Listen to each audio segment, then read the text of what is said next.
2 plus 2 gives us 4, and 11 times 4 gives us 44.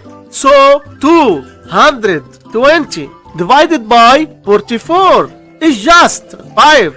But this answer is not correct, because according to the order of operations, first we have to do parentheses, then exponents, then multiplication or division, and then finally addition or subtraction. Remember that multiplication and division have equal priority, and we have to work from left to right. And the same applies to addition and subtraction. In this expression, we have one division, one multiplication, and one parenthesis. Inside these parentheses, we have one addition. Here we have a multiplication, because in mathematics, when a number is placed next to parentheses, it means multiplication, and we usually don't write the multiplication sign for brevity. So according to the PEMDAS, first we have to do this parentheses, then this division, and finally this multiplication. If we do this multiplication before this division, it's wrong.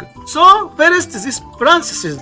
Inside this parentheses we have 2 plus 2, which equals 4. So 220 divided by 11 times 4. Now we have one division and one multiplication. So we have 220 divided by 11, which equals 20, times 4, which equals 80. And this is our final answer to this problem. If you enjoyed this video, give it a thumb up and subscribe.